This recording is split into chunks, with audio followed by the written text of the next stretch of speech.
Principal and practices banking के हम लगातार क्वेश्चंस की प्रैक्टिस आपको करवा रहे हैं। एंड एक टॉपिक के कुछ क्वेश्चंस मैंने आपको पहले भी प्रैक्टिस करवाए थे, जिसका नाम है operational aspects of NRI business, है ना। यानी जो नॉन रेसिडेंट इंडियन हैं, जब हम उनके अकाउंट्स ओपन करते हैं, चाहे एनआरई अकाउंट हो, एनआरओ अकाउंट हो, एफसीएनआर अकाउंट हो, तो उसके ऑपरेशनल एस्पेक्ट्स क्या रहते हैं। तो उसको लेकर आज जो पार्ट 2 है इस यूनिट का, हम पार्ट 2 आपके लिए लेकर आए हैं। आज पार्ट 2 प्रोवाइड कर रहे हैं। अगर आपने इसका पार्ट 1 नहीं देखा है तो उसको भी आप जरूर देख लीजिएगा।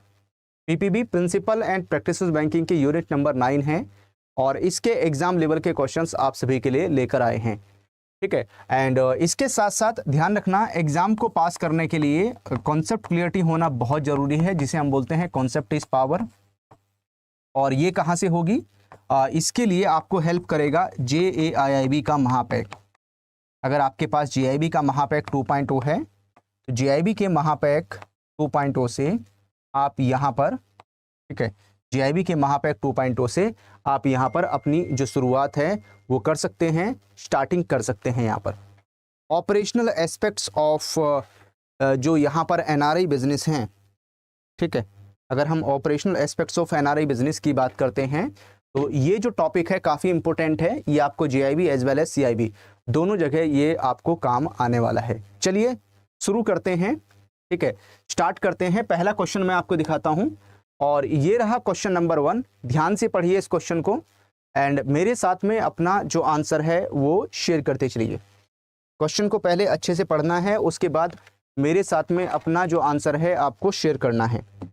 ईच एंड एवरी क्वेश्चंस बहुत इंपॉर्टेंट है, एक भी क्वेश्चन मिस नहीं करना है, एक भी क्वेश्चन आपको छोड़ना नहीं है। पहला क्वेश्चन, क्वेश्चन नंबर 1 क्या कहता है? Regarding the remittance of assets held by NRI या PIO, है ना। PIO कौन होता है? पर्सन ऑफ इंडियन ओरिजिन, और NRI होता है नॉन रेसिडेंट इंडियन। तो अगर यहाँ पर कोई NRI पर्सन है या कोई PIO है, ठीक है, तो ऐसे केस में NRI एंड PIO अगर फंड ट्रांसफर करना है, चाहता है, एसेट्स को ट्रांसफर करना चाहता है, तो उसको लेकर क्या है? तो here are 4 statement. First statement कहती है authorized dealers can allow NRI PIO to remit up to $5 million in a financial year from their assets. Second कहता है balances in NRO accounts and sale proceeds of their assets are eligible for remittance. Third, assets received under a deed of settlements are not eligible for remittance. And 4, assets from inheritance or legacy are eligible for remittance. Which of the following options is correct? इनमें से कौन सा option correct है? Option इनमें से कौन सी statement correct है? ऑप्शन ए कहता है only first, second and 4 are correct. B कहता है 2, 3 एंड 4 आर करेक्ट। सी कहता है ओनली 2 एंड 4 आर करेक्ट। और डी कहता है ऑल स्टेटमेंट्स आर करेक्ट। इनमें से किसके ऊपर टिक करें? कौन सा है जो हमारे करेक्ट आंसर को इंडिकेट करेगा, करेक्ट आंसर को बताएगा? चलिए चारों स्टेटमेंट को ध्यान से पढ़ते चलिए और मेरे साथ में अपना जो आंसर है वो स्टार्ट कर, है ना, मेरे साथ में जो आंसर है वो शेयर कर दीजिए। सारे क्वेश्चंस एग्जाम लेवल के हैं, ठीक है। एंड इसके साथ साथ हम एनालाइज करते हुए चलेंगे कि भाई कौन सी स्टेटमेंट क्यों करेक्ट है, कैसे करेक्ट है ना, वो सब हम एनालाइज करते हुए चलेंगे यहाँ पर। चलिए ध्यान से पढ़िए और बताइए, शेयर कीजिए मेरे साथ में आंसर कौन सा होगा, कौन सी स्टेटमेंट इसमें करेक्ट है। तो यहां पर हमारा जो आंसर है वो कौन सा होगा, इसके ऊपर टिक करें हम लोग। तो इसमें हम लोग टिक कर देंगे यहां पर 2 एंड 4। हमारी जो स्टेटमेंट 2 है वो करेक्ट है और जो 4 है वो करेक्ट है। फर्स्ट वाली रॉन्ग है, यहाँ पर पहली जो स्टेटमेंट है वो गलत है। Authorized dealers can allow NRI PIO to remit up to $5 million in a financial year from their assets. तो यहाँ पर जो फर्स्ट वाली स्टेटमेंट है वो रॉन्ग क्यों है, पहली स्टेटमेंट गलत क्यों है यहाँ पर? तो पहली स्टेटमेंट इसलिए रॉन्ग हो जाती है कि यहाँ पर, ठीक है, तो जो कोई भी एग्जैक्ट जो अमाउंट है ना, दैट कैन बी रेमिटेड। तो यहाँ पर इनकम्प्लीट है, इनकरेक्ट है। जो भी NRI हो, PIO है, वो यहाँ पर अगर हम किसकी बात करते हैं, अगर NRO अकाउंट की बात करते हैं, नॉन रेसिडेंट इंडियन अकाउंट की बात करते हैं, तो उसमें तो यहाँ पर $1 million आ जाता है। लेकिन जो अदर अकाउंट है, चाहे हम FCNR अकाउंट की बात करते हैं, चाहे हम यहाँ पर NRE अकाउंट की बात करते हैं, तो ऐसे केस में यहाँ पर कोई लिमिट एप्लीकेबल नहीं होती।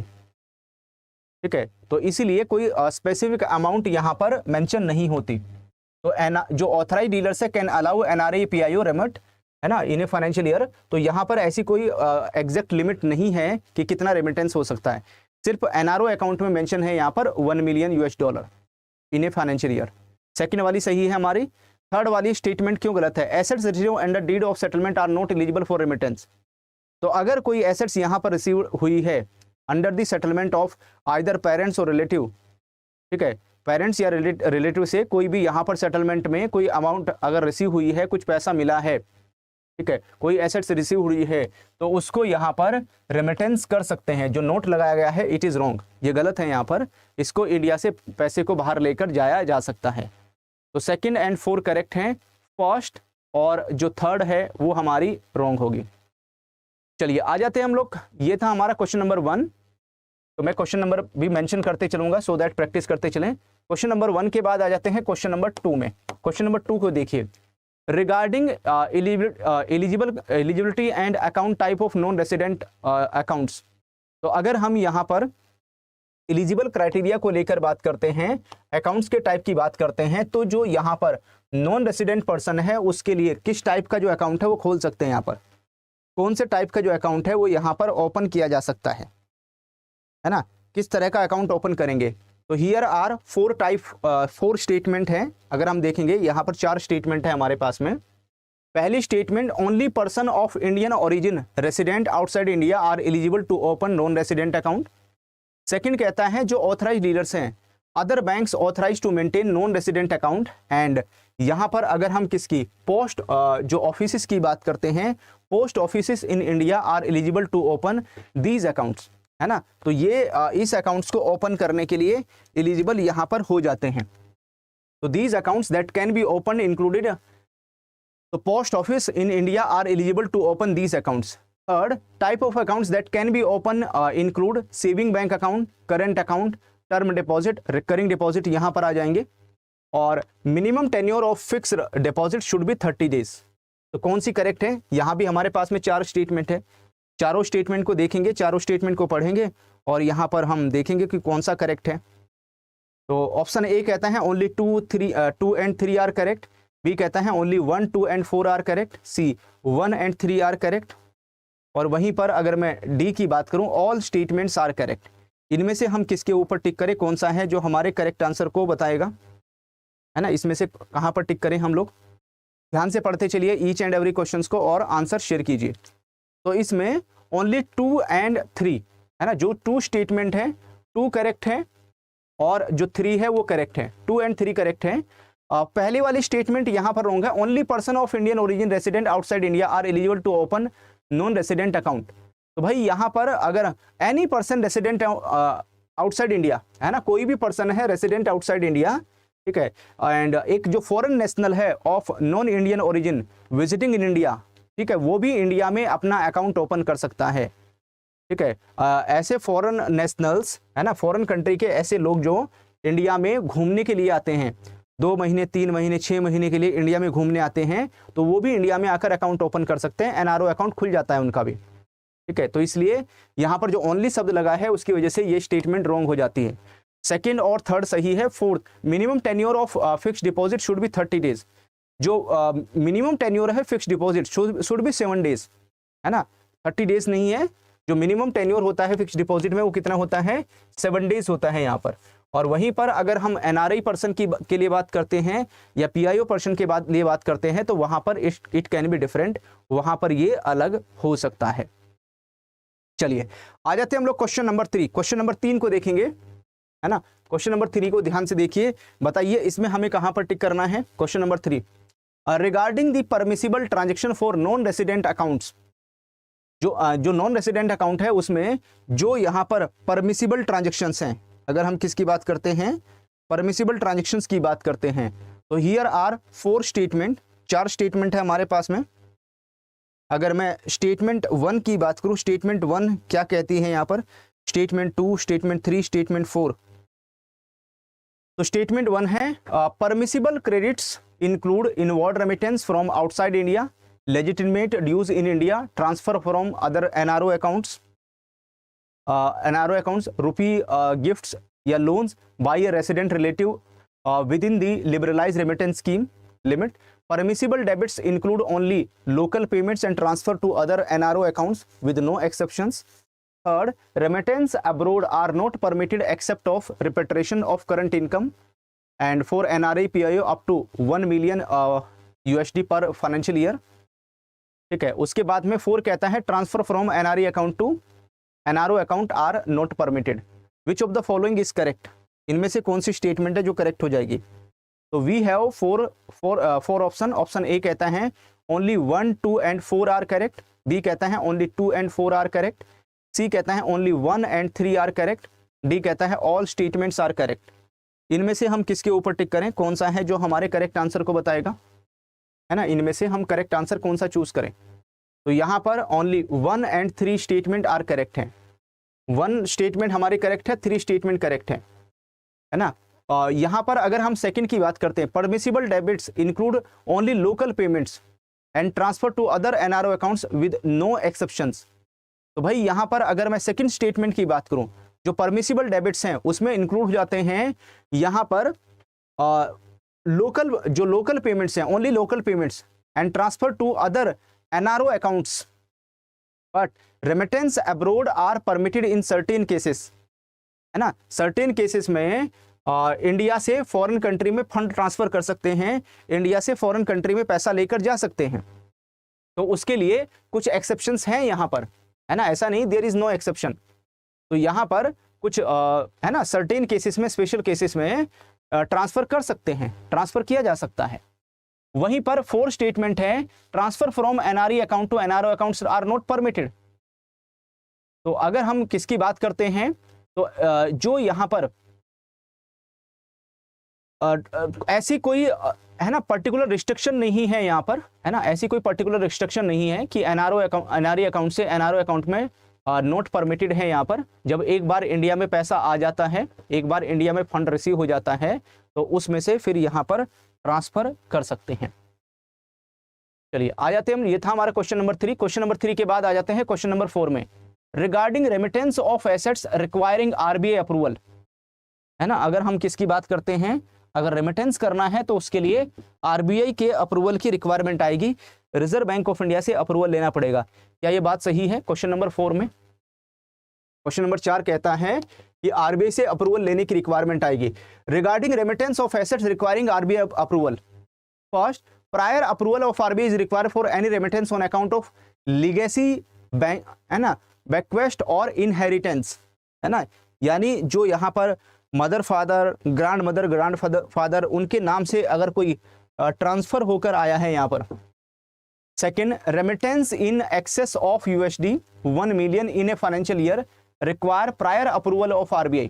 Third, RBI approval is required for है ना रेमिटेंस बाय एनआरआई PIO फ्रॉम NRO account, sale proceeds of assets, the assets from inheritance, legacy regardless of the amount. 4. Remittance to a citizen of a foreign state resident outside India on account of legacy, banquet or inheritance require RBI approval only if they exceed 1 million US$ in a financial year. Which of the following option is correct?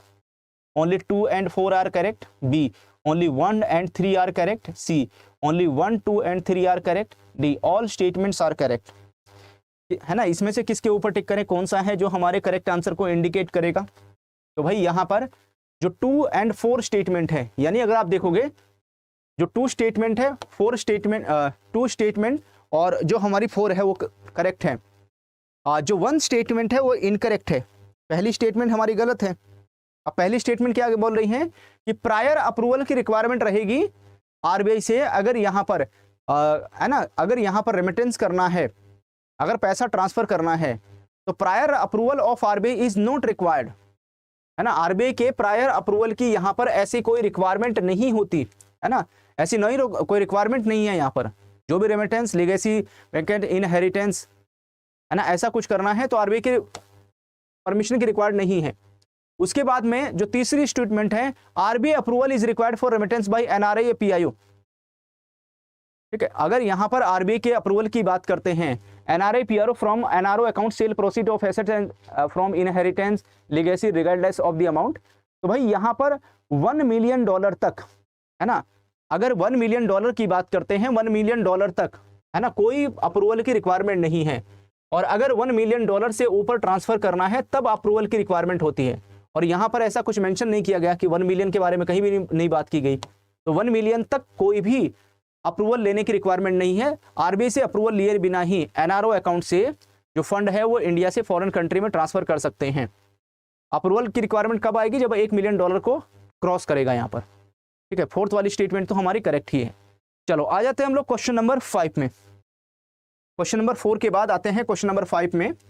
And इसको देखिए question number 5 को, और ये question क्या कहता है। ठीक है, और आज का लास्ट क्वेश्चन भी रहेगा। अगर मैं इस क्वेश्चन की बात करूं तो आज का ये लास्ट क्वेश्चन भी रहने वाला है।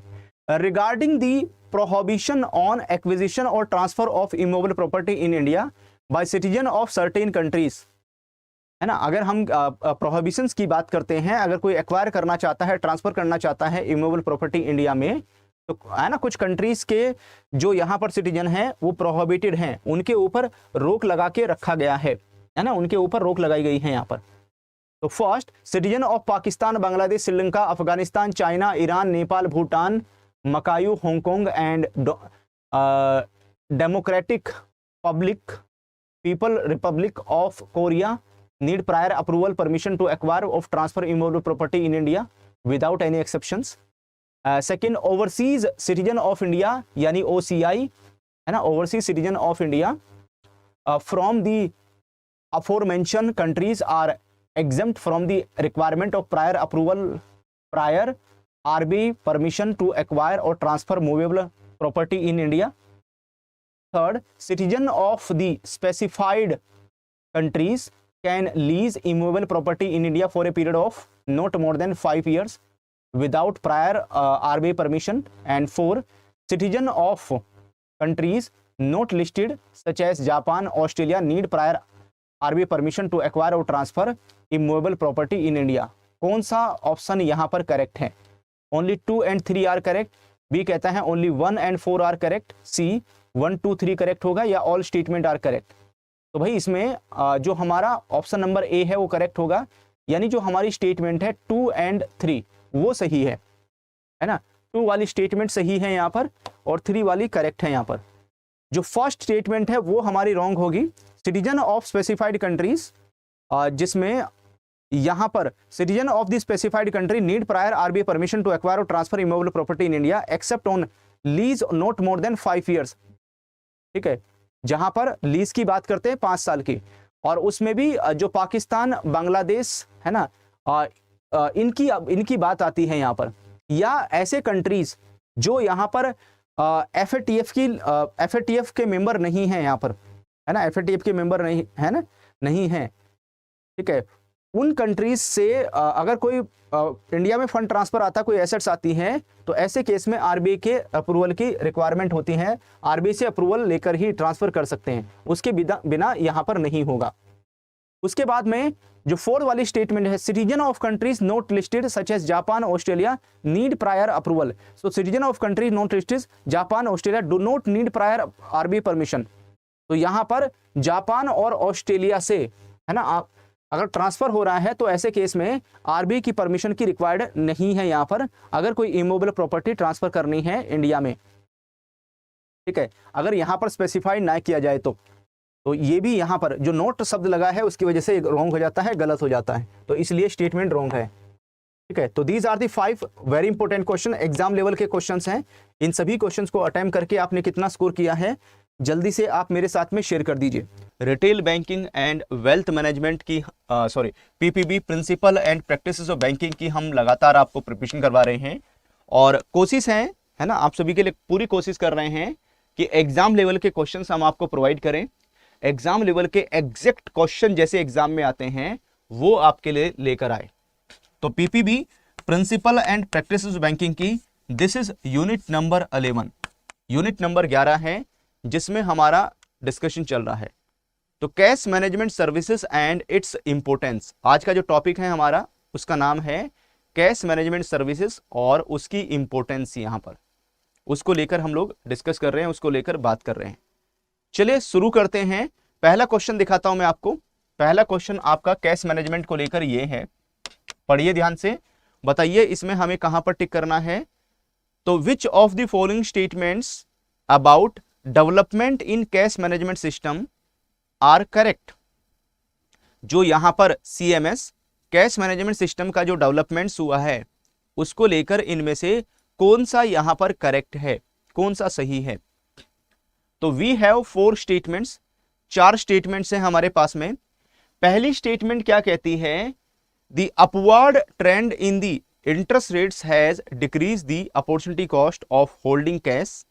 सेकेंड स्टेटमेंट कहती है technology advancement particularly in electronic funds transfer mechanism have significantly changed cash management। वहीं पर अगर मैं थर्ड स्टेटमेंट की बात करूं तो तीसरी स्टेटमेंट क्या कहती है, most businesses are conducted by small firm that operate in a single city or country। वहीं पर फोर्थ नंबर की जो स्टेटमेंट है वो है यहां पर companies like IBM, general motor, है ना, HP have manufacturing plants all around the world and affecting their cash management needs। तो we have option number A statement 1 and 3 are correct। Statement 1 और 3 सही है यहां पर। B कहता है statement 2 and 4 are correct। C statement 1, 2 and 3 are correct। D all statements are correct। इनमें से कौन सा है जिसके ऊपर टिक किया जाए। तो यहां पर हमारा जो आंसर है वो होगा बी के ऊपर टिक करेंगे। स्टेटमेंट 2 एंड स्टेटमेंट 4 हमारे करेक्ट हैं। स्टेटमेंट 2 सही है, स्टेटमेंट 4 सही है। यहां पर फर्स्ट वाली जो स्टेटमेंट है upward trend in interest rate has decrease opportunity cost of holding cash. तो upward trends in the interest rate decrease नहीं इंक्रीज कर चुका है यहां पर, है ना। जो अपवर्ड ट्रेंड है इंटरेस्ट रेट में उसकी वजह से इंक्रीज हुआ है यहां पर, है ना। डिक्रीज की क्या जगह है, क्या आना चाहिए, इंक्रीज आना चाहिए यहां पर जो होल्डिंग कैश है। Most business are conducted by small firms, क्या ऐसा सही है। Most businesses are conducted by the large firm, यहां पर, है ना। ये जो स्मॉल फर्म लिखा हुआ है दिस इज रॉन्ग, ये गलत है यहां पर। तो मोस्ट ऑफ द बिजनेसेस जो हैं वो यहां पर बड़ी बड़ी फर्म यहां पर ऑपरेट करती हैं इन मल्टीपल सिटीज और कंट्रीज यहां पर, ठीक है। चलिए आ जाते हैं हम लोग क्वेश्चन नंबर 2 में। क्वेश्चन नंबर 2 को देखिए यहां पर, which of the following statements about good cash management for a corporate entity are correct. अगर हम किसके लिए, कॉर्पोरेट एंटिटी के लिए बात करते हैं तो कॉर्पोरेट एंटिटी के लिए इनमें से कौन सा सही है। Which of the following statements about good cash management for a corporate entity are correct. First, second, third, fourth. First, good cash management is a spontaneous process of managing a company's cash needs. Second, maintaining good relationship with bankers and other creditors is not important for cash management. Third, scientific cash management leads to significant savings in time and decrease interest cost. Four, good cash management involve less paperwork and greater accounting accuracy. Option A कहता है statement 1 and 2 are correct.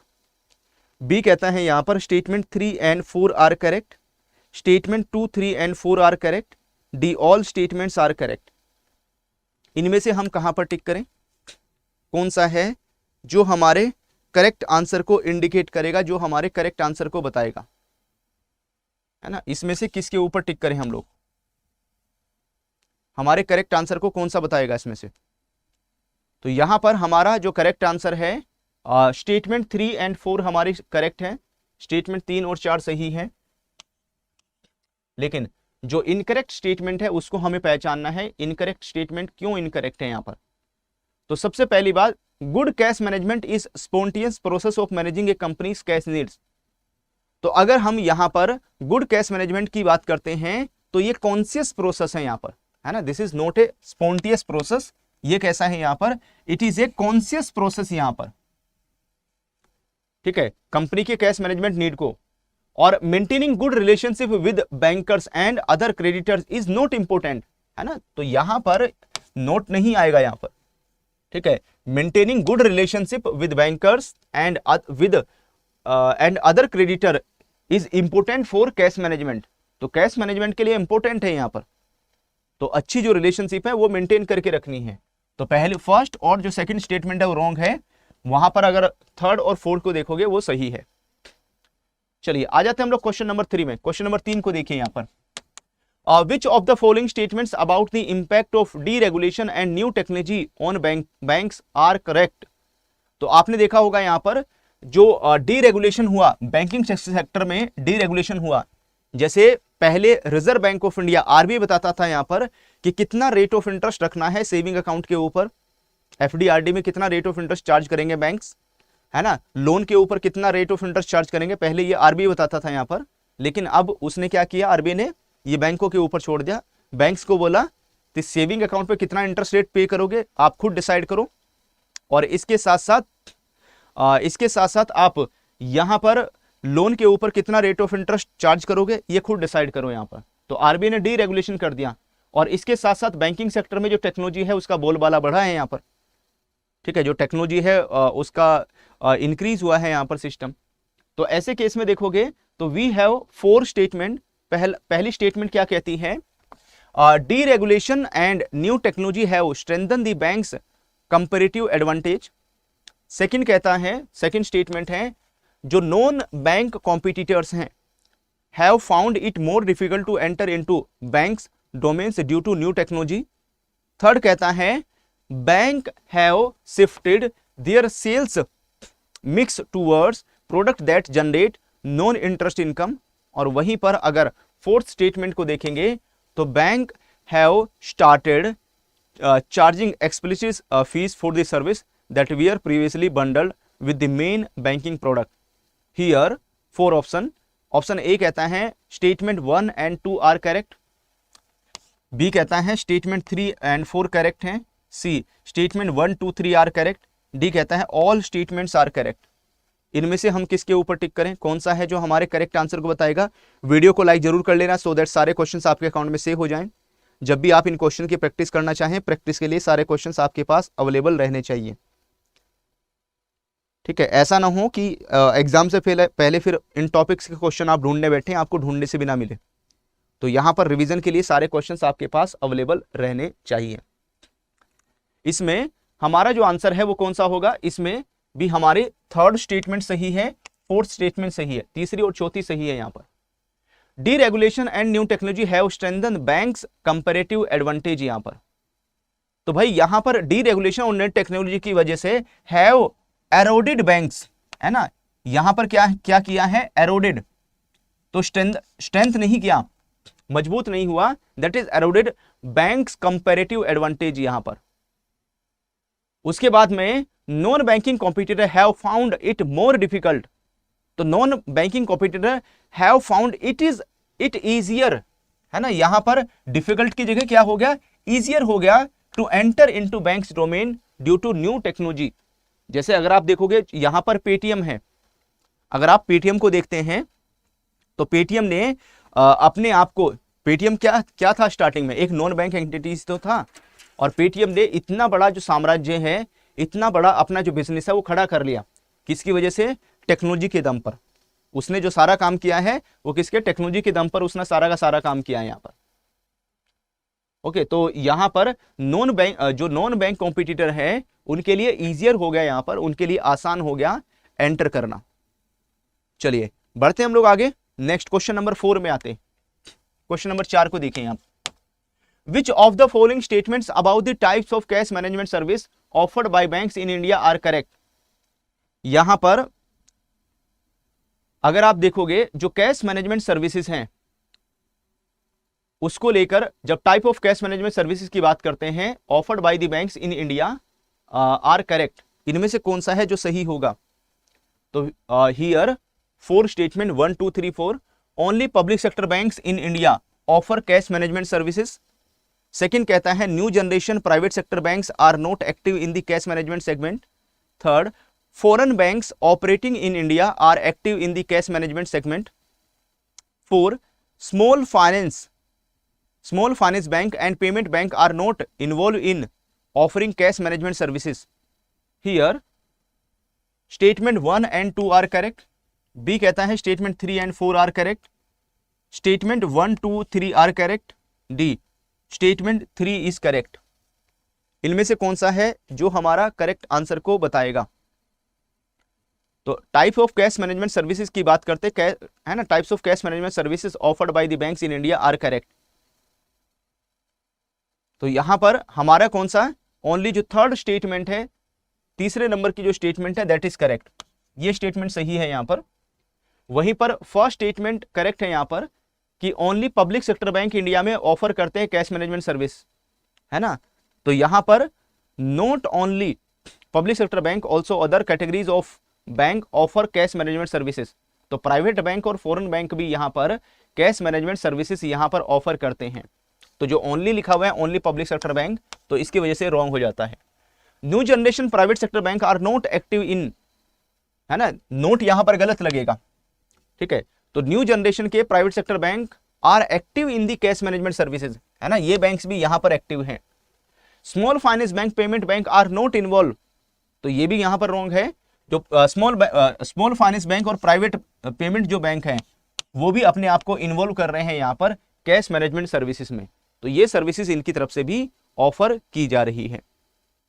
चलिए आ जाते हैं हम लोग question number 5 में। Question number 5 को देखिए, ये क्वेश्चन क्या कहता है, which of the following statements about products offered by banks for cash management are correct.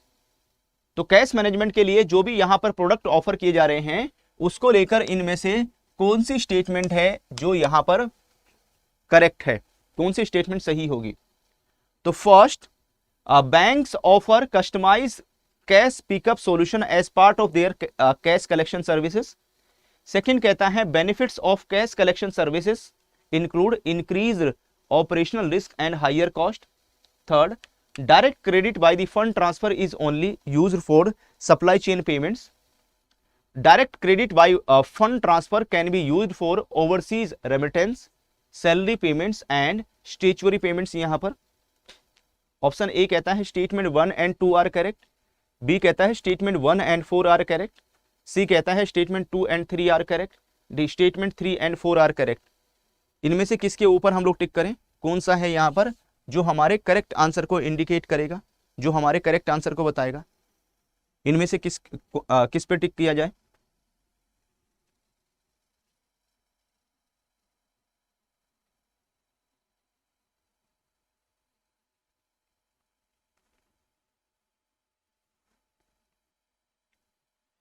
चलिए ध्यान से पढ़िए और शेयर कीजिए मेरे साथ में, इनमें से हम कहां टिक करें। तो भाई यहां पर 1 and 4 जो स्टेटमेंट है वो करेक्ट है। एक तो 1 हमारी सही हो जाएगी और एक 4 सही है। तो यहां पर 2 and 3 स्टेटमेंट हमारी इनकरेक्ट है। 2 स्टेटमेंट इनकरेक्ट क्यों है, क्योंकि यहां पर benefits of cash collection services include minimizations, ठीक है, यहां पर इंक्रीज नहीं है, है ना, include minimization operational risk and higher cost. यहां पर तो ऑपरेशनल रिस्क, जो ऑपरेशनल रिस्क है और हायर रिस्क को इंक्रीज नहीं किया, उसको यहां पर मिनिमाइज करने का काम किया। तो ये इंक्रीज शब्द गलत यूज किया गया है यहां पर। उसके बाद में direct credit bye fund transfer is, अगर हम थर्ड की बात करते हैं, जो डायरेक्ट है ना, direct credit bye fund transfer is only use for supply chain management. तो यहां पर अगर हम किसकी बात करते हैं, तो direct credit by the fund transfer is only use for supply, तो is not only use for supply chain management but also for other purpose यहां पर। तो यहां पर जो ओनली शब्द यूज किया गया है इसकी वजह से गलत हो गया। यहां पर is not only use for supply chain management, है ना, ऑल्सो अदर सर्विसेज, जो अदर सर्विसेज है उसके लिए भी यहां पर इस्तेमाल किया जा रहा है, उसके लिए यूज किया जा रहा है। तो 2 and 3 इनकरेक्ट है। 3 में बहुत माइनर सा चेंज मिस्टेक है यहां पर, ठीक है, क्योंकि ओनली शब्द लगा दिया जिसकी वजह से ये स्टेटमेंट रॉन्ग हो गई यहां पर। अदरवाइज अदर सर्विसेज के लिए भी इसका यूज किया जाता है, अदर सर्विसेज के लिए भी इसका इस्तेमाल करते हैं यहां पर, ठीक है। तो these are the some very important questions. आज जिस टॉपिक के बारे में हम लोग बात कर रहे हैं उसका नाम है cash management service and its importance. ये टॉपिक है हमारा। इसका मैं पार्ट 1 आपको प्रीवियस क्लास में करा चुका हूं। इससे पहले वाली जो क्लास है उसमें आपको पार्ट 1 कंप्लीट कराया था। आज हम कवर करने वाले हैं, आज आपको प्रोवाइड कर रहे हैं इसका पार्ट 2। आज इस क्लास का पार्ट 2 आप सभी के लिए लेकर आए हैं। एंड ये जो क्लास है आपके लिए बहुत इंपॉर्टेंट रहने वाली है। तो इन सभी क्वेश्चंस को अगर आप अटेम्प्ट कर लोगे तो मुझे नहीं लगता कि कोई दिक्कत होगी एग्जाम में क्वेश्चंस का आंसर निकालने के लिए।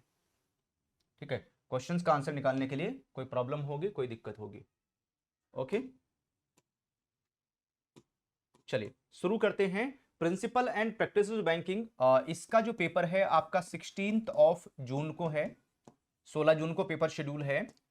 और इस पेपर में हमेशा टारगेट बना के चलो कि मुझे कम से कम 60+ स्कोर करना है। पीपीबी का यूनिट नंबर 11, अभी पीपीबी के जो यूनिट नंबर 11 है उसके हम क्वेश्चंस की प्रैक्टिस आपको करवा रहे हैं। Are you ready?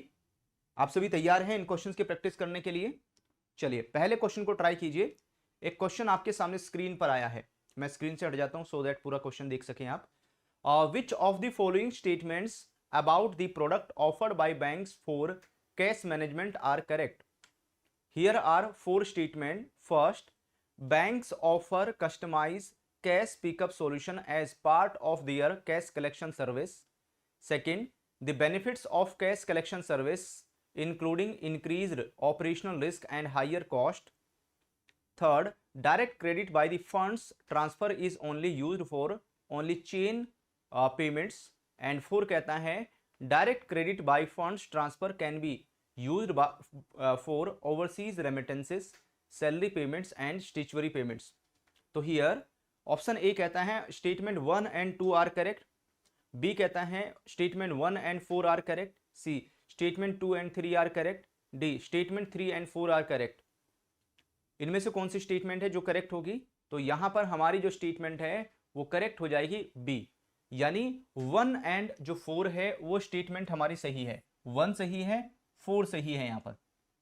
अब अगर हम किसकी सेकंड वाली स्टेटमेंट की बात करें तो जो सेकंड नंबर की स्टेटमेंट है ये रॉन्ग क्यों है, ये गलत क्यों है, आइए इसको हम पहचान लेते हैं। तो benefit of cash collection service include increase operation risk and higher cost. तो यहां पर जो कैश कलेक्शन सर्विस है ना, ये स्टेटमेंट में benefit of cash collection service minimize है ना, ये जो इंक्रीज लिखा है इंक्रीज की जगह क्या होना चाहिए, मिनिमाइज आ जाएगा यहां पर, है ना, मिनिमाइज हो जाता है operational risk and higher cost. उसके बाद में तीसरे वाले स्टेटमेंट रॉन्ग क्यों है यहां पर? Direct credit by the fund transfer is only used for supply chain payments. तो भाई यहां पर अगर हम डायरेक्ट क्रेडिट की बात करते हैं, direct credit by the fund transfer is not only used for supply chain but also for other purpose, है ना, यहां पर ओनली इसी के लिए नहीं, यहां पर अदर पर्पस के लिए भी इसका इस्तेमाल होता है, अदर पर्पस के लिए भी यहां पर इसको यूज किया जाता है। तो यहां पर ये ओनली शब्द लगने से ये स्टेटमेंट रॉन्ग हो जाती है। तो 2 एंड 3 हमारे रॉन्ग है, फर्स्ट सही है, 4 सही है। चलो आ जाते हैं, ये था हमारा क्वेश्चन नंबर 1। क्वेश्चन नंबर 1 के बाद आते हैं क्वेश्चन नंबर 2 में। क्वेश्चन नंबर 2 को देखिए, which of the following statements about the services offered by foreign banks operating in India are correct? है ना, इनमें से कौन सी स्टेटमेंट है, जब हम सर्विसेज की बात करते हैं, जो भी services offered by foreign banks, जो फॉरेन बैंक्स हैं उनके द्वारा सर्विसेज ऑफर की जा रही हैं जो यहां पर इंडिया में ऑपरेट कर रहे हैं। तो here we have also 4 statement. First कहता है foreign banks in India do not offer regional and global treasury management service. Second कहता है liquidity management service and card service are part of the offerings by foreign banks in India. Third कहता है electronic banking services and e commerce solution are not offered by foreign banks in India. 4 account management service, collection management service and investment जो solution है are services provided by foreign banks in India. इनमें से कौन सा है जो हमारे correct answer को इंडिकेट करेगा? Statement 1 and 3 are correct, B कहता है 2 and 4 are correct, C 1, 2 and 3 are correct, D कहता है ऑल स्टेटमेंट्स आर करेक्ट। इनमें से कौन सी स्टेटमेंट है? तो यहां पर हमारी जो 2 नंबर की स्टेटमेंट है और 4 नंबर की स्टेटमेंट है दैट इज करेक्ट। 2 और 4 सही है, फर्स्ट रॉन्ग है हमारी, foreign bank in India do not offer regional and global treasury management. तो भाई क्या ऐसा है कि जो फॉरेन बैंक है रीजनल और ग्लोबल ट्रेजरी को ऑफर नहीं करते हैं? तो जो फॉरेन बैंक है इंडिया में वो यहां पर ऑफर करते हैं इसको, तो नोट नहीं आएगा। Foreign bank in India offer regional and global treasury management services, यहां पर इनके द्वारा ऑफर की जाती है। Electronic banking services and e commerce solution are not offered, तो यहां पर यह बात भी गलत है। Electronic banking and e commerce जो सर्विसेज हैं, these are also offered by the foreign banks, तो यहां पर नोट नहीं आएगा।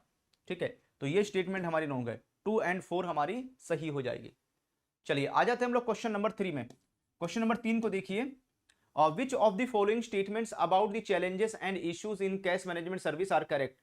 जो कैश मैनेजमेंट सर्विसेज में यहां पर चैलेंजेस आते हैं, इश्यूज आते हैं, उसको लेकर इनमें से कौन सी स्टेटमेंट आपको लगता है यहां पर करेक्ट है, कौन सी स्टेटमेंट सही है यहां पर। तो वी हैव 4 स्टेटमेंट। पहली स्टेटमेंट कहती है conventional formal line between treasury and control and between cash and accounting strategies is becoming more distinct. Second कहता है bankers and controllers are working separately to find solution for the complex cash management function.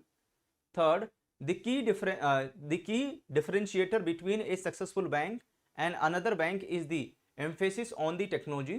4 कहता है bankers do not need to address any challenges in cash management services. Option A कहता है statement 1 and 2 are correct, B कहता है statement 3 and 4 correct है, C statement 1 2 3 are correct, और D कहता है स्टेटमेंट 3 इज करेक्ट। इनमें से कौन सा है जो हमारे करेक्ट आंसर को बताएगा, है ना, इनमें से कौन सा है जो हमारे करेक्ट आंसर को डिफाइन करेगा। ध्यान से पढ़ते चलिए और मेरे साथ में अपना जो आंसर है वो शेयर करते चलिए। ईच एंड एवरी क्वेश्चन, ठीक है, ईच एंड एवरी क्वेश्चन बहुत इंपॉर्टेंट है, आंसर करने की कोशिश जरूर करो। यहां आंसर कर पाओगे तो एग्जाम में भी कर पाओगे, ठीक है, बहुत जरूरी है। अगर आप यहां पर आंसर कर पाए तो एग्जाम में भी आंसर कर पाएंगे, वरना एग्जाम में भी दिक्कत होती है आंसर करने में। ठीक है, तो हिम्मत जुटानी पड़ेगी आपको आंसर करने के लिए। बताओ इनमें से कौन सा, ए बी सी डी में से कौन सा है, टिक करें यहां पर। तो इसमें हमारी जो स्टेटमेंट है वो 3 करेक्ट है। ठीक है, स्टेटमेंट 3 करेक्ट है। की differentiator between successful bank and another bank is emphasis on the technology. तो आज के समय में जो बैंक टेक्नोलॉजी के ऊपर फोकस कर रहा है वो सक्सेसफुल बैंक की कैटेगरी में आ जाएगा। ठीक है, 3 करेक्ट है यहां पर। फर्स्ट की बात करते हैं, conventional formal like between treasury and control. तो यहां पर अगर हम किसकी बात करते हैं, conventional formal line between treasury and control, तो यहां पर between cash and accounting strategy is fading, है ना, it is fading, not becoming more distinct, है ना, इट इज फेडिंग यहां पर। तो डिस्टिंक्ट की जगह क्या आएगा, फेडिंग आएगा, तो इसकी वजह से ये नहीं आएगा यहां पर, इसकी वजह से स्टेटमेंट रॉन्ग है यहां पर। सेकंड वाली स्टेटमेंट क्यों रॉन्ग है, banks and controller are working separately. तो अगर हम बैंकर्स की बात करते हैं, कंट्रोलर्स की बात करते हैं, आर वर्किंग टुगेदर, है ना, यहां पर सेपरेटली नहीं काम कर रहे हैं, दीज आर वर्किंग टुगेदर। ठीक है, एक साथ मिलकर काम कर रहे हैं। Find solution for the complex cash management functions यहां पर। उसके बाद में 4 को देखोगे, bankers do not need to address any challenges in the cash management service. क्या ऐसा है यहां पर? तो भाई जो हमारी स्टेटमेंट 4 है, बैंकर्स डू नीड, है ना, यहां पर ये नोट नहीं आएगा, नोट हटेगा यहां पर। Banker do need to address any challenges in the cash management service, यहां पर उसको एड्रेस करने की रिक्वायरमेंट है बैंकर के लिए, तो दिस इज ऑल्सो रॉन्ग। बस यहां पर एक ही स्टेटमेंट सही है, जो कौन सी है, थर्ड वाली।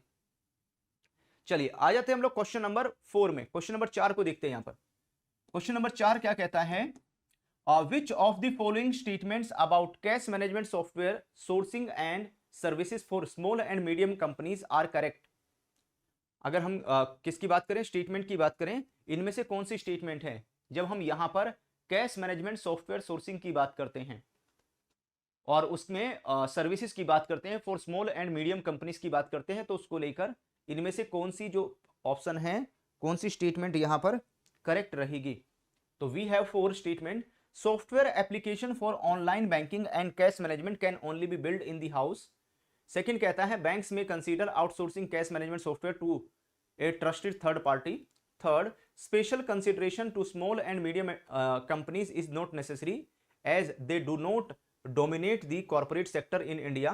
और 4 कहता है banks में develop strategies to make high tech cash management service accessible to the small and medium companies। Option A कहता है statement 1 and 3 are correct, B statement 2 and 4 correct है, statement 1 2 and 3 are correct, D कहता है all statements are correct. इनमें से कौन सा है जो हमारे करेक्ट आंसर को इंडिकेट करेगा, जो हमारे करेक्ट आंसर को बताएगा यहां पर। चलिए फाइंड कीजिए।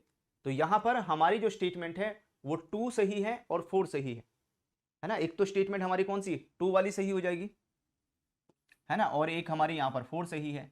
सबसे पहले जो स्टेटमेंट 1 है वो रॉन्ग है। यहां पर software application for online banking and cash management can only be build in house. क्या ओनली इन हाउस ही बिल्ड कर सकते हैं, क्या आउटसोर्स नहीं कर सकते यहां पर? तो ओनली शब्द गलत यूज हुआ है, यहां पर ओनली नहीं आना चाहिए, ठीक है। तो यहां पर जो भी सॉफ्टवेयर एप्लीकेशन है फॉर ऑनलाइन बैंकिंग और cash management can also be boat from independent software vendors, है ना, जो थर्ड पार्टीज हैं उनसे भी यहां पर ले सकते हैं। इन हाउस है ना, इन हाउस भी बिल्ड कर सकते हैं, जो थर्ड पार्टी है जो सॉफ्टवेयर बनाते हैं यहां पर कंपनीज, उनसे भी ले सकते हैं, जैसे टीसीएस है, इन्फोसिस है ना। बैंक जैसे हम लोग किसका बैंक में फिनेकल का यूज होता है, तो फिनेकल इन्फोसिस कंपनी ने बनाया है, ठीक है। टीसीएस कंपनी ने भी यहां पर बैंक के लिए सॉफ्टवेयर बना रही है यहां पर। ओके, तो थर्ड पार्टी से बनवा सकते हैं, ऐसा नहीं है। चलिए सेकंड वाली स्टेटमेंट सही है। थर्ड वाली special consideration to small and medium companies is not necessary, क्यों नहीं वह जरूरी है? यहां पर अगर हम स्पेशल कंसिडरेशन की बात करते हैं, स्मॉल एंड जो मीडियम कंपनीज हैं उनके लिए नेसेसरी है, जरूरी है यहां पर, ठीक है। चलो वो यहां पर कॉर्पोरेट सेक्टर को अगर यहां पर as they do dominate the corporate sector in India, अगर इंडिया में देखोगे तो इंडिया में स्मॉल और मीडियम एंटरप्राइजेस का बहुत बड़ा पार्ट है। यहां पर इंडिया में कॉर्पोरेट सेक्टर में बहुत बड़े जो लेवल को इन्होंने कैप्चर करके रखा हुआ है। हमारे कंट्री की मैन्युफैक्चरिंग की बहुत सारी जो नीड है स्मॉल एंड मीडियम एंटरप्राइजेस ही यहां पर फुलफिल कर रही हैं इंडिया के अंदर। चलिए आ जाते हैं हम लोग क्वेश्चन नंबर 5 में। क्वेश्चन नंबर 5 को देखेंगे यहां पर। तो क्वेश्चन नंबर 5 को देखिए, which of the following statement about security, risk management, operational reliability in cash management are correct. Cash management में जब हम सिक्योरिटी की बात करते हैं, रिस्क मैनेजमेंट की बात करते हैं और यहां पर ऑपरेशनल रिलायबिलिटी की बात आती है, तो उसको लेकर इनमें से कौन सी स्टेटमेंट यहां पर सही है? First, second, third, fourth. First, corporations lose large amounts primarily due to external frauds. Security and trust are not critical issues in electronic transmission and retrieval of corporate treasury data. Third, operational reliability is less important than security in cash management. And four, making the internet a reliable business system is one of the biggest challenge for operational reliability. Option एक statement जो option A है statement 1 and 2 correct है यहाँ पर, B 3 and 4 correct है, 2 and 3 correct है, या statement 4 correct है यहाँ पर। पहचानिए, ध्यान से पढ़िए और पहचानिए कि कौन सी स्टेटमेंट इसमें करेक्ट होगी, किसके ऊपर हम लोग टिक करें यहाँ पर, है ना, कौन सी स्टेटमेंट है जो एकदम सही है यहाँ पर। चारों में से देखिए आप, चारों में से पहचानिए कि कौन सी स्टेटमेंट है जो यहां पर सही है, जो करेक्ट है। तो हमारी स्टेटमेंट 4 है ना, कौन सी स्टेटमेंट? जो स्टेटमेंट 4 है वो हमारी सही है यहां पर। स्टेटमेंट 1 रॉन्ग क्यों है, स्टेटमेंट 1 गलत क्यों है यहां पर? चलो उसको पहचानते हैं हम कि स्टेटमेंट 1 क्यों रॉन्ग है। तो corporate lose large amount primary due to external frauds, यहां पर तो भाई जो कॉर्पोरेट हैं, corporate lose large amounts due to both internal and external fraud. तो ओनली एक्सटर्नल नहीं है यहां पर, इंटरनल और एक्सटर्नल, यहां पर इंटरनल भी आएगा, ठीक है। इंटरनल और एक्सटर्नल दोनों तरह के फ्रॉड होते हैं जिसकी वजह से बड़े लेवल पर जो अमाउंट है वो लूज होती है यहां पर। Security and trust are not critical issues, है ना, यहां नोट नहीं आएगा। Security and trust are critical issues in electronic transmission and retrieval of corporate treasury data यहां पर। उसके बाद में operational reliability is less important, क्यों भाई? जो ऑपरेशनल रिलायबिलिटी है यहां पर दैट इज ऑल्सो इंपोर्टेंट यहां पर, है ना, तो लेस नहीं आएगा यहां पर, that is also important then security in cash management. अगर सिक्योरिटी एंड कैश मैनेजमेंट के साथ में कंपैरिजन करेंगे तो ऑपरेशनल रिलायबिलिटी, है ना, जो ऑपरेशनल सिस्टम है उसमें विश्वास, ठीक है, उसमें रिलायबिलिटी की बात करते हैं तो that is also very important यहां पर। तो इसमें हमारी 4 वाली स्टेटमेंट है, एक ही स्टेटमेंट सही है। तो these are the exam level question, ये सारे के सारे जो क्वेश्चन हैं वो एग्जाम लेवल के हैं, एग्जाम में इस तरह के जो क्वेश्चन है वो आते हैं। प्रिंसिपल एंड प्रैक्टिस बैंकिंग की हम प्रिपरेशन करवा रहे हैं, पीपीबी की तैयारी, इसको शॉर्ट में बोलते हैं प्रिंसिपल एंड प्रैक्टिस बैंकिंग। ठीक है, तो दिस इज पीपीबी का पेपर है यहाँ पर। एंड अगर हम इस पेपर की बात करते हैं तो इस पेपर से एग्जाम में 60+ मार्क्स आप बड़े आराम से लेकर आ सकते हैं। हालांकि इसका सिलेबस सबसे लेंदी सिलेबस है, लेकिन हम आपको एग्जाम लेवल के क्वेश्चंस प्रोवाइड कर रहे हैं, एग्जाम लेवल के क्वेश्चंस आपके लिए लेकर आ रहे हैं, सो दैट आपकी जो तैयारी है, आपकी जो प्रिपरेशन है, इस लेवल पर पहुंचे कि exam first attempt single attempt में क्लियर हो जाए। आज जिस टॉपिक के बारे में हम लोग डिस्कस कर रहे हैं, जिस टॉपिक को आज शुरू कर रहे हैं, उसका नाम है foreign currency accounts for residents and other aspects. किसकी बात कर रहे हैं? जो फॉरेन करेंसी अकाउंट्स हैं एंड है ना, foreign currency accounts for residents and other aspects. तो पीपीबी का यूनिट नंबर 10 है ये, है ना, प्रिंसिपल एंड प्रैक्टिस बैंकिंग का दिस इज यूनिट नंबर 10। और इसके क्वेश्चंस की चलिए प्रैक्टिस करते हैं। तो पहला जो क्वेश्चन है वो आपके सामने स्क्रीन पर ये आ रहा है, क्वेश्चन नंबर 1 आपके सामने स्क्रीन पर है। और इस क्वेश्चन को देखिएगा यहाँ पर, regarding the opening of foreign currency accounts by exporters for of specific goods or services on deferred payment term। तो अगर यहां पर जो फॉरेन करेंसी अकाउंट्स है वो ओपन किया जाता है एक्सपोर्टर्स के द्वारा स्पेसिफाइड जो स्पेसिफाइड गुड्स एंड सर्विसेज हैं उसके लिए डेफर्ड पेमेंट टर्म कंडीशंस पर, तो यहां पर हमारे पास में 4 स्टेटमेंट है और उन 4 स्टेटमेंट्स में आपको फाइंड आउट करना है कि इनमें से कौन सी जो स्टेटमेंट है वो यहां पर करेक्ट होगी, कौन सी स्टेटमेंट करेक्ट है और कौन सी स्टेटमेंट यहां पर इनकरेक्ट है, ऐसा करके आपको पहचानना है। तो पहली स्टेटमेंट मैं आपको पढ़ के बताता हूं यहां पर कि फर्स्ट स्टेटमेंट क्या कहती है यहां पर। ठीक है, पहली स्टेटमेंट क्या कहती है उसको हम एक बार पढ़ेंगे भी और देखेंगे। चलिए, तो पहली स्टेटमेंट है exporters involve in construction contract turnkey project outside India or the export of engineering goods or services from India on deferred payment term can hold a foreign currency accounts with a bank in India। Second वाली statement कहती है approval for undertaking the contract project और export of goods और services must be obtain from the relevant authority and all conditions of approval must be complied with deferred opening a foreign currency account। Third, the foreign currency accounts can be used for receiving payments related to the specific contract, project or export transaction only।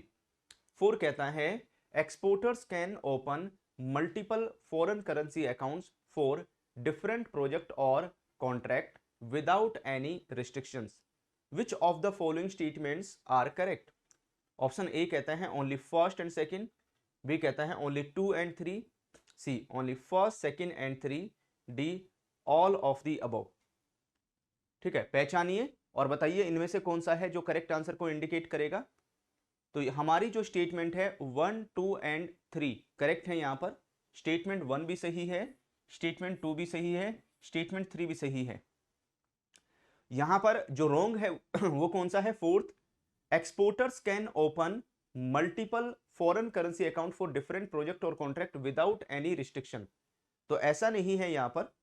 ठीक है, तो जो restriction है, restriction on number of foreign currency account जो exporter है उनके ऊपर लग जाती है यहां पर डिफरेंट प्रोजेक्ट या different contract depending on the regulatory guidance and term and approval. तो यहां पर ऐसा नहीं है कि कोई रिस्ट्रिक्शन नहीं है, रिस्ट्रिक्शन है यहां पर। जो भी अकाउंट ओपन करेगा वो यहां पर प्रोजेक्ट एंड कॉन्ट्रैक्ट के ऊपर डिपेंड करेगा। ठीक है, और उसके लिए अप्रूवल मिला है या नहीं मिला है, अप्रूवल मिलेगा तभी उसके लिए यहां पर अकाउंट ओपन होगा। तो ये स्टेटमेंट हमारी रॉन्ग है, फोर्थ नंबर वाली। फर्स्ट, सेकंड एंड थर्ड सही है। चलिए आ जाते हैं हम लोग क्वेश्चन नंबर 2 में। क्वेश्चन नंबर 2 को देखें यहां पर, ये क्वेश्चन क्या कहता है, regarding the opening of foreign currency accounts in India, here are 4 statements। An Indian company receiving foreign investment under the FDI route may hold a foreign currency account with an authorized dealers in India if it has impending foreign currency expenditure and account must be closed when the need is over or within 6 months, whichever is earlier। Second कहता है, second वाली statement है, री insurance and composite insurance brokers restricted with the insurance regulatory and development authority IRDA में hold non interest bearing foreign currency account with N authorised dealer bank in India for usual business transactions. Third, an Indian company receiving foreign investment under FDI route can maintain foreign currency account indefinitely even after the foreign currency expenditure need is over। 4 कहता है, री insurance and composite insurance broker can hold interest bearing foreign currency accounts for their business transaction. तो here है ना, यहां पर भी हमें पहचानना है कि इनमें से कौन सी स्टेटमेंट करेक्ट है, कौन सी स्टेटमेंट सही है यहां पर, है ना, उस स्टेटमेंट को हमें पहचानना होगा। वीडियो को लाइक जरूर कर लीजिएगा सो दैट सारे क्वेश्चंस आपके अकाउंट में सेव हो जाएं। जब भी आप इन क्वेश्चंस की प्रैक्टिस करना चाहें, प्रैक्टिस के लिए सारे क्वेश्चंस आपके पास अवेलेबल रहने चाहिए।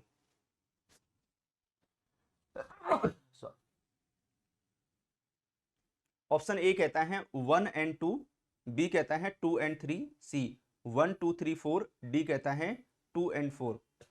इनमें से कौन सा है जो हमारे करेक्ट आंसर को इंडिकेट करेगा? तो PPB unit number 10 module A के क्वेश्चन हैं ये, जो आपको प्रैक्टिस करवाए जा रहे हैं। तो यहां पर हमारी जो स्टेटमेंट है वो 1 सही हो जाएगी, 1 नंबर की स्टेटमेंट करेक्ट है और 2 नंबर की स्टेटमेंट करेक्ट है। थर्ड स्टेटमेंट हमारी रॉन्ग है, Indian company receiving foreign investment under FDI route can maintain their foreign currency account indefinitely even after the foreign currency expenditure need is over. तो यहां पर अगर मैं थर्ड वाली स्टेटमेंट की बात करूं तो इनकरेक्ट है, foreign currency account must be close, जो फॉरेन करेंसी अकाउंट है मस्ट बी क्लोज यहां पर, ठीक है, व्हेन नीड इज ओवर और with in 6 month which ever is earlier not maintain indefinitely. तो इंडेफिनेट जो शब्द यहां पर यूज किया गया है ये बिल्कुल गलत है यहां पर। तो कितना यहां पर 6 महीने के अंदर या जैसे नीड ओवर हो जाती है तो यहां पर फॉरेन करेंसी अकाउंट को क्लोज करने की रिक्वायरमेंट आती है, फॉरेन करेंसी अकाउंट को क्लोज करना पड़ेगा। तो ये स्टेटमेंट हमारी रॉन्ग है। उसके बाद में reinsurance and composite insurance broker can hold interest bearing foreign currency account. तो जितने भी यहां पर री इंश्योरेंस या कंपोजिट इंश्योरेंस ब्रोकर हैं are allowed to hold in non interest bearing, ठीक है, यहां पर जो री इंश्योरेंस है, कंपोजिट इंश्योरेंस है, वो कौन सा यहां पर non interest bearing foreign currency account for their business transaction वो होल्ड कर सकते हैं। तो यहां पर इंटरेस्ट बियरिंग नहीं है, ये कौन सा होगा, नॉन इंटरेस्ट बियरिंग है यहां पर। इसलिए थर्ड और फोर्थ वाली स्टेटमेंट हमारी रॉन्ग है, फर्स्ट और सेकंड यहां पर सही हो जाएगी। चलिए आ जाते हैं हम लोग क्वेश्चन नंबर 3 में। क्वेश्चन नंबर 3 को देखिए यहां पर, regarding the holding of a foreign currency account by employed persons visiting India for temporary period. अगर यहां पर किसी टेम्पररी पीरियड के लिए कोई एम्प्लॉयड पर्सन विजिट करता है इंडिया में तो वो फॉरेन करेंसी अकाउंट होल्ड कर सकता है, फॉरेन करेंसी अकाउंट ओपन कर सकता है। और अगर उसके द्वारा फॉरेन करेंसी अकाउंट ओपन किया जाता है तो कौन सा फॉरेन करेंसी अकाउंट ओपन करेगा? तो वी हैव 4 स्टेटमेंट। पहली स्टेटमेंट कहती है, a foreign citizen on deputation to the office subsidiary etcetera in India of a foreign company can hold a foreign currency account with a bank outside India for remitting receiving their salary payable to them in India.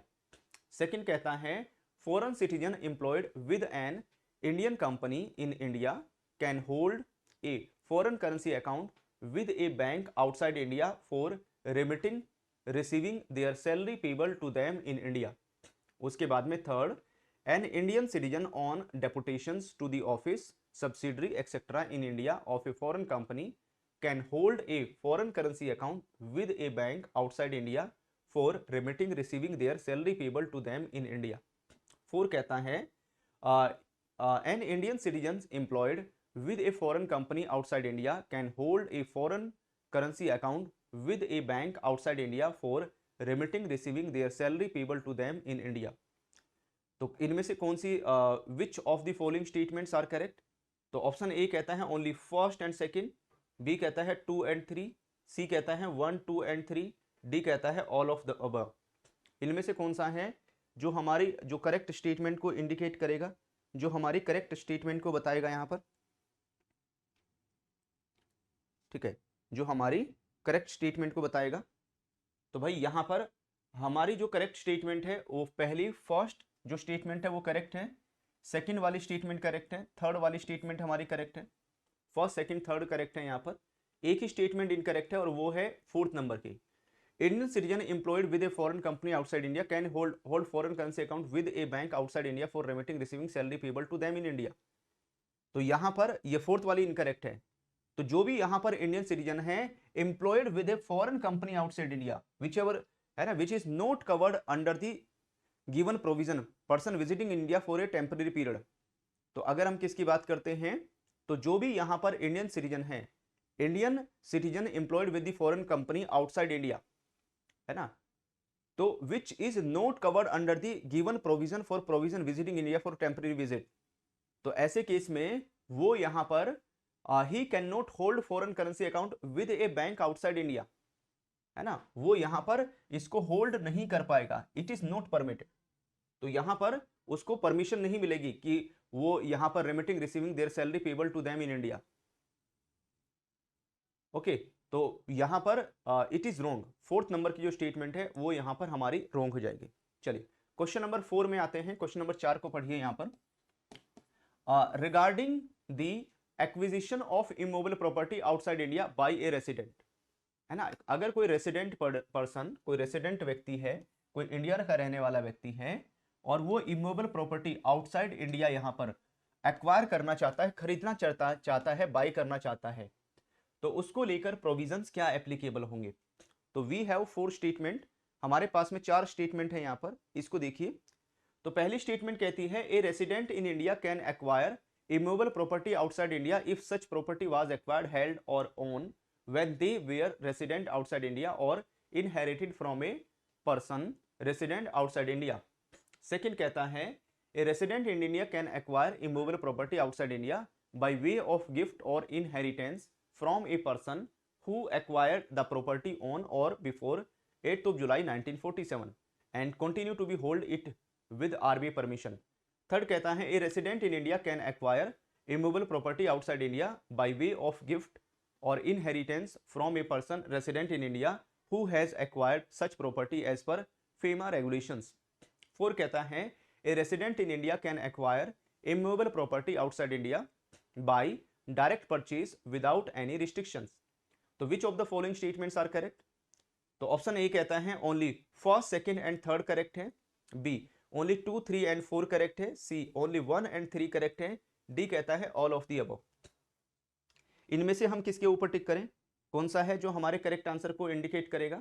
तो यहां पर भी हमारी 1 statement, 2 और जो 3 है वो correct हो जाएगी। एंड हमारे पास में जो रॉन्ग स्टेटमेंट है वो कौन सी है, 4, a resident in India can acquire immovable property outside India by direct purchase without any restriction. यहाँ पर तो ऐसा नहीं है। अगर यहाँ पर एक जो रेसिडेंट है इंडिया का कैन नॉट एक्वायर, है ना, यहाँ पर क्या आएगा, can not acquire, cannot acquire immovable property outside India by direct purchase without any restriction। तो यहाँ पर कुछ स्पेसिफिक जो कंडीशंस हैं, रेगुलेशंस हैं, वो यहाँ पर फॉलो करने की रिक्वायरमेंट होती है। अगर कोई इमूवेबल प्रॉपर्टी इंडिया से बाहर एक्वायर करनी है तो डायरेक्टली यहाँ पर एक्वायर नहीं कर सकते, डायरेक्टली परचेज नहीं कर सकते। चलिए, और क्वेश्चन नंबर 5 और आज का लास्ट क्वेश्चन भी रहेगा, क्वेश्चन नंबर 5।